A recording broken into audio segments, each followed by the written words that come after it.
حضرت غوث پاک رضی اللہ تعالیٰ عنہ طالب علموں کو سبق پڑھا رہے تھے، تو سبق پڑھاتے پڑھاتے نا ہاتھ آگے بڑھایا تو اچانک ہاتھ واپس آیا تو گیلا ہو گیا تھا سارا۔ تو تھوڑی دیر کے بعد ہی بندے پہنچ گئے، انہوں نے آ کے یا غوث کے نعرے بھی لگائے، وہ مچلے بھی، وہ روئے بھی، وہ قدم بھی چومے، اپنے مقدر پہ ناز بھی کیا۔ شکر ہے اللہ کا، اللہ نے ہمیں آپ کا غلام بنایا، شکر ہے۔ تو طالب علموں نے پوچھا ہوا کیا؟ کہنے لگے کشتی میں بیٹھے تھے تو ڈوبنے لگی تھی۔ ایک تاجر تھا تو ملک شام جاتا تھا اکثر تجارت کرنے کے لیے، مال کما کے لاتا، غریبوں کی بھی مدد کرتا۔ تاجر شیخ حماد کے پاس گیا، کہنے لگا میرے لیے دعا کر دے، میں جا رہا ہوں سفر کے لیے۔ تو انہوں نے کہا میں صبح بتاؤں گا۔ استخارہ کیا صبح، کہنے لگے نہ جانا، تیرا مال بھی لٹ جائے گا اور تو قتل بھی ہو جائے گا۔ وہ بڑا پریشان ہوا، حضور غوث پاک کے پاس گیا، کہنے لگا حضور، اور جب میری آنکھ کھلی تو میں اسی وقت ہی رخت سفر باندھا، سر پٹ گھوڑے دڑائے، کچھ رات کو کچھ دن کو، سویرے بغداد پہنچ گیا۔ کہتے خیال تھا کہ پہلے غوث پاک کے پاس جاؤں گا، لیکن پہلے شیخ حماد سے ملاقات ہوگی۔ نبی پاک صلی اللہ علیہ وسلم نے فرمایا اگر تم چاہتے ہو رزق بھی بڑھ جائے، عمر بھی لمبی ہو جائے، ایک آدھ بات حضور غوث پاک کی عرض کرتا ہوں۔ حضور غوث پاک رضی اللہ تعالیٰ عنہ نے نا نبی پاک صلی اللہ علیہ وسلم کی اتباع میں وقت گزارا ہے۔ کچھ بندے اللہ کے بڑے خاص ہوتے ہیں۔ حضور غوث پاک رضی اللہ تعالیٰ عنہ کو اللہ نے اعزاز عطا فرمایا، شان عطا فرمائی کہ غوث اعظم درمیان اولیاء، جو محمد درمیان انبیاء۔ اس طرح نبیوں میں رسول کریم کا مقام ہے نا، اس طرح ولیوں میں غوث پاک جیلانی کا مقام ہے۔ حضور غوث پاک رضی اللہ تعالیٰ عنہ کو اللہ نے کئی اعزازات دیے۔ سب سے بڑی بات یہ کہ اللہ نے انہیں کرامات عطا کی۔ کرامت دین کا پورا ایک حصہ ہے۔ ہمارے یہاں نا لوگ کہتے ہیں اخلاق بیان کریں جی، وہ کہتے کیا تھے؟ کرامت کیا ہوتی؟ بھئی کرامت تو قرآن پاک نے بیان فرمائی۔ آصف بن برخیہ جناب بلقیس کا ملکہ بلقیس کا تخت لائے تھے، یہ اللہ نے کیوں آیت نازل کی قرآن پاک میں؟ وہ قصہ کہانی ہے کہ وہ جی تخت لائیں، یہ کیوں بیان کی؟ اور تخت آیا کس طرح آیا؟ انہوں نے کہا کہ آنکھ جھپکنے سے پہلے آ جائے گا، پھر آیا کہ نہیں آیا؟ ان سے پوچھا یہ کیسے آیا؟ کہنے لگے ھذا من فضل ربی۔ او سنگیو، صرف حضرت سلیمان علیہ السلام کا امتی تخت لا سکتا ہے، نبی پاک کا غلام نہیں لا سکتا؟ یار آپ نے کرامت کا انکار کر کے اپنے آپ کو کمزور کر لیے۔ اور نہیں جی نہیں، یہ کیسے ہو؟ کیا مطلب ہے اس کا؟ آپ سورہ نمل روز پڑھیں اور جناب سلیمان علیہ السلام کے امتی کی شان بیان کریں کہ وہ آنکھ جھپکنے سے پہلے 80 گز اونچا، 80 گز چوڑا، 80 من وزنی تخت آنکھ جھپکنے سے پہلے لے آئے۔ کسی بندے کا ایمان خراب نہیں ہوتا۔ اور میرے غوث پاک جیلانی، یہ وہ بندے ہیں جن کے بارے میں نبی پاک نے فرمایا کہ میری امت کے علماء بنی اسرائیل کے نبیوں کی طرح ہیں، امتیوں کی طرح نہیں۔ کن کی طرح؟ نبیوں کی طرح، نبیوں کی طرح۔ حضرت غوث پاک رضی اللہ تعالیٰ عنہ ہم کو ملانگ لوگ نہیں ہیں، الحمدللہ تعالیٰ ہم تو غوث پاک کی کرامت بھی مانتے ہیں، پر قرآن و سنت کی اینک لگا کے مانتے ہیں۔ یہ میری بات سمجھ لیں۔ حضرت غوث پاک رضی اللہ تعالیٰ عنہ طالب علموں کو سبق پڑھا رہے تھے، تو سبق پڑھاتے پڑھاتے نا ہاتھ آگے بڑھایا تو اچانک ہاتھ واپس آیا تو گیلا ہو گیا تھا سارا۔ تو شاگرد بھی بڑے سیانے ہوتے ہیں، انہوں نے سبق چھوڑ دیا، استاد جی کے گیلے بازو کو دیکھنا شروع کیا۔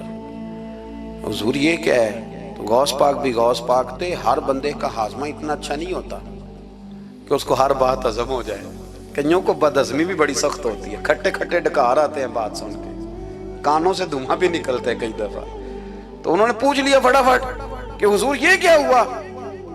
تو غوث پاک کو پتا تھا کہ سب کا ہاضمہ ٹھیک ہے۔ میاں صاحب نے بھی کہا تھا خاصاں دی گلامہ آگے نہیں مناسب کرنی۔ اگلا شعر میں نہیں یہ پڑھنا کیونکہ زیادہ ڈاڈ ہے تو میں ادھر ہی رہتا ہوں، اتنا ہی کافی ہے کہ خاصاں دی گلامہ آگے نہیں مناسب کرنی۔ انہوں نے کہا حضور یہ کیا ہے؟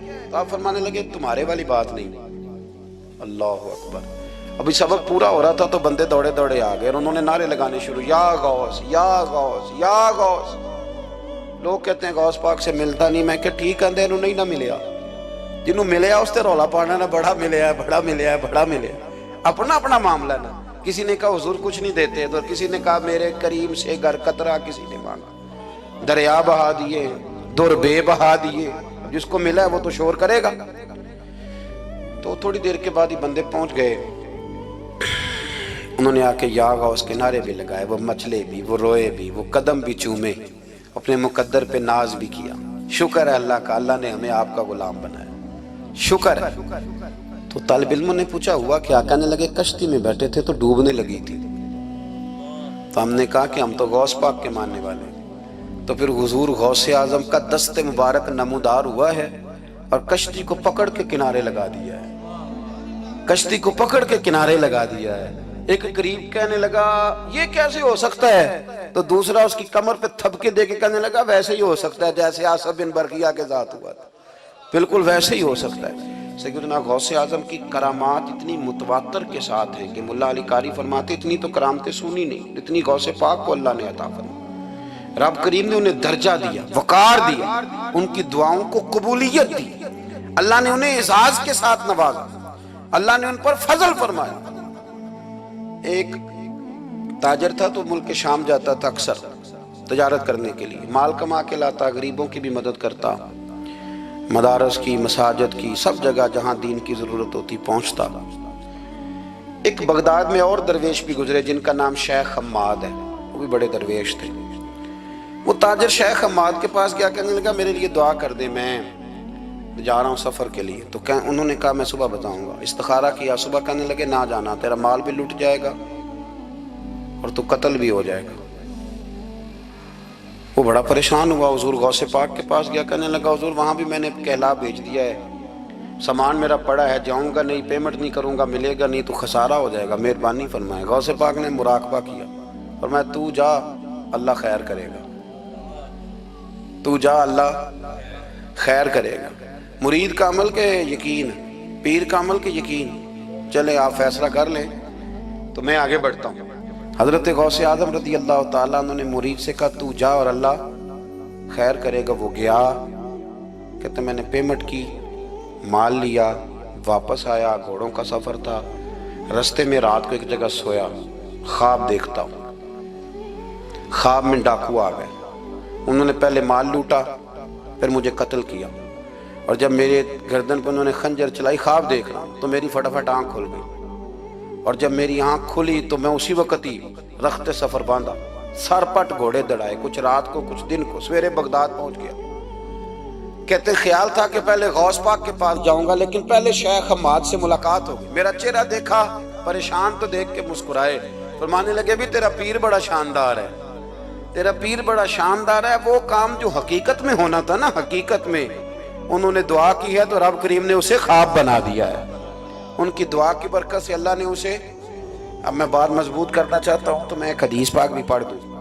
لوگ کہیں گے جی مرنے والا بھی بچ جاتا ہے، عمر بھی بڑھ جاتی ہے۔ مشکات کی حدیث ہے، ترمذی میں بھی موجود ہے، نبی پاک صلی اللہ علیہ وسلم نے فرمایا ہے اگر تم چاہتے ہو رزق بھی بڑھ جائے، عمر بھی لمبی ہو جائے، تو اپنے رشتہ داروں سے اچھا سلوک کرو۔ اس کا مطلب ہے کہ عمر بڑھ جاتی ہے، موت کچھ وقت کے لیے ٹل بھی جاتی ہے۔ حضور غوث پاک کو اللہ نے بڑا اعزاز دیا، بڑی کرامات دی۔ آپ فرمایا کرتے تھے میں نے 40 سال اپنے رب کو راضی کیا ہے مصلی پہ بیٹھ کے۔ تو میرے مالک نے پھر پوچھا ہے کہ عبد القادر کچھ مانگ لے، کوئی بات کر لے، تو سیدنا غوث اعظم رضی اللہ تعالیٰ عنہ فرماتے ہیں کہ میں نے پھر اپنے رب کریم کی بارگاہ میں عرض کیا مالک جو قیامت تک مجھ سے محبت کرے، فضل کرنا اسے بغیر توبہ کے موت نہ دینا۔ تو میرے رب نے میری اس دعا کو شرف قبولیت عطا فرمایا کہ جو مجھ سے پیار کرے گا، میرا نام لے گا، وہ بغیر توبہ کے نہیں مرے گا۔ جنات بھی آپ کی بارگاہ میں حاضر ہوتے، آپ کو شیخ بحر و بر کہا جاتا ہے۔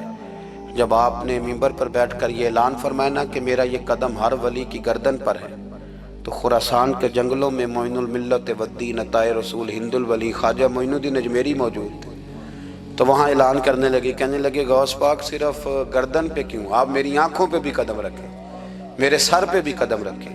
اللہ نے ان اولیاء کو بڑا اعزاز دیا، انہیں اللہ نے بڑی شان دی۔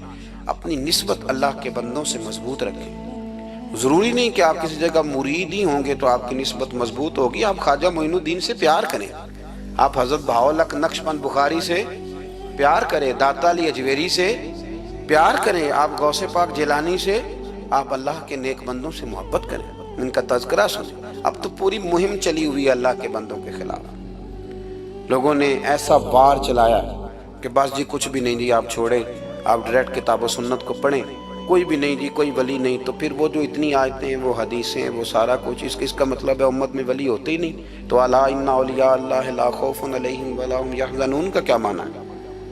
اس کا کیا مطلب؟ آپ نے تو ملیاں میٹ کر دیا، سارا پوری مہم چلی۔ اللہ کے بندوں سے پیار کریں، اور میرے نبی پاک صلی اللہ علیہ وسلم نے فرمایا جو جس سے پیار کرے گا قیامت کے دن اسی کے ساتھ اٹھایا جائے گا۔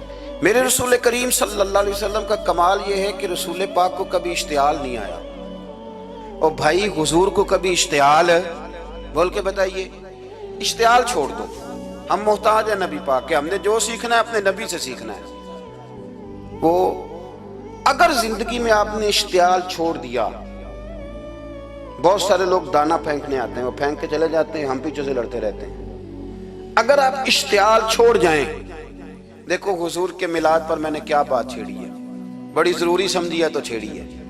نبی پاک کو نا اپنے دادا سے بڑا پیار ہے، بڑا، دادا سے، والد سے تو ہوتا ہی ہے، ماں سے تو ہوتا ہی، حضور کو اپنے دادا سے۔ بخاری شریف میں حدیث ہے، جناب ابو سفیان رضی اللہ تعالیٰ عنہ حدیث کے راوی ہیں، فرماتے ہیں کہ جنگ میں حضور کے ساتھ تھا فتح مکہ کے بعد، تو کافروں نے بڑا شدید حملہ سامنے سے کر دیا۔ فرماتے ہیں جب انہوں نے شدید حملہ کیا تو مسلمان تھوڑے پیچھے ہٹے، ارادہ یہ تھا کہ نئی منصوبہ بندی کے ساتھ آگے بڑھیں گے۔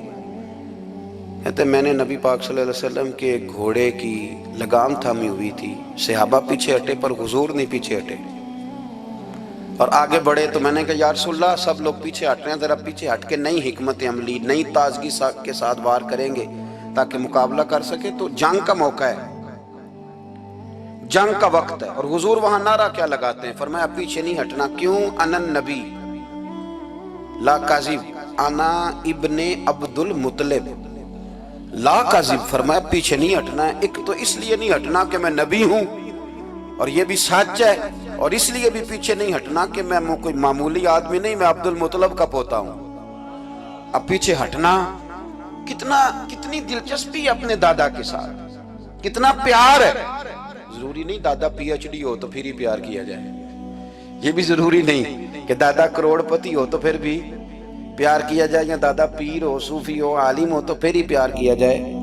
ماں باپ تو ماں باپ ہی ہوتے ہیں، ماں باپ تو ماں باپ ہوتے ہیں۔ مجھ سے کوئی کہے میں اپنی اماں پہ 6 جلدوں میں کتاب لکھ سکتا ہوں، میں ذمہ داری سے کہہ رہا ہوں، وضو کے ساتھ بیٹھا ہوں، اگر کبھی اللہ مجھے موقع دے تو میں کئی جلدوں میں اپنے والد پر کتاب لکھ سکتا ہوں۔ یہ ضروری تو نہیں کہ ماں باپ پڑھے لکھے ہوں تو پھر ہی ان پہ لکھا جا سکتا ہے۔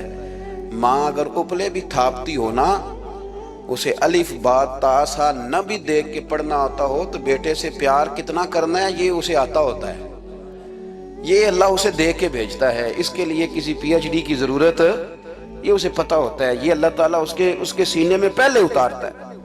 نبی پاک صلی اللہ علیہ وسلم کو بڑا پیار ہے، آنا ابن عبد المطلب، میں کوئی معمولی آدمی نہیں، میں عبد المطلب کا پوتا ہوں۔ یہ جنگوں میں حضور اعلان کرتے۔ اب دوسری کتاب دیکھی الوفا شریف میں اور شفا شریف میں حدیث ہے، حضرت عمر فاروق راوی ہیں، فرماتے میں کھڑا تھا، یہودیوں کا ایک بہت بڑا عالم ہے، زید بن دسنا اس کا نام ہے، حضرت بلال حبشی رضی اللہ تعالیٰ عنہ فرماتے ہیں کہ جب کہیں ضرورت پڑتی تھی تو ہم لوگوں سے قرضہ لیتے تھے۔ وہ ایک دن مجھے کہنے لگا مجھ سے قرضہ لے لیا کرو، میرے پاس پیسے پڑے ہوتے ہیں۔ میں نے اس سے قرضہ لے لیا نبی پاک صلی اللہ علیہ وسلم کے مہمانوں کے لیے، کیونکہ میری ذمہ داری تھی مہمانوں کی دیکھ بھال۔ آپ فرماتے ہیں کہ ابھی اس کے حضرت عمر فرماتے ہیں کہ وعدے میں 3 دن باقی تھے، میں حضور کے ساتھ تھا، وہ عالم تھا یہودیوں کا، تورات جانتا تھا، تو چوک میں اس نے کھڑا کر لیا اور کھڑا کر کے کہنے لگا نبی کریم صلی اللہ علیہ وسلم سے کہ میرے پیسے دیں۔ تو حضور صلی اللہ علیہ وسلم نے فرمایا کہ ابھی تو 3 دن باقی ہیں وعدے میں، انشاءاللہ وعدے پہ دے دیں گے۔ میں نے جو مضمون چھیڑا ہے وہ میں نے مکمل کرنا ہے، آپ میری بات پہ توجہ کرنا۔ میں کہہ چکا ہوں کہ حضور کو دادا سے بڑا ہی پیار ہے۔ اب وہ یہودیوں کا عالم کیا کہتا ہے نبی پاک کو؟ تانا کس طرح دیتا ہے، معاذ اللہ ثم معاذ اللہ، نقل کفر، کفر نہ باشا۔ جب حضور نے کہا نا ابھی 3 دن باقی ہیں، تو کہنے لگا جی معاذ اللہ ثم معاذ اللہ، پھر معاذ اللہ، کروڑ دفعہ معاذ اللہ۔ کہنے لگا جی عبد المطلب کی اولاد کا طریقہ یہ ہے، پیسے لے لیتے ہیں پھر واپس نہیں کرتے۔ ہے نا اشتعال والی بات؟ یعنی ویسے ہی آپ کسی کو کہیں کہ تیرے دادے کی اولاد شاری کا طریقہ ہی وہ گرم ہو جائے گا۔ اور اگر یہ کہہ دیا جائے اس ذات کے بارے میں جس سے آپ پیار بھی عشق کی حد تک کرتے ہوں، تو اب تھپڑ تو بنتے ہیں نا 4، اب ڈنڈا تو بنتا ہے نا۔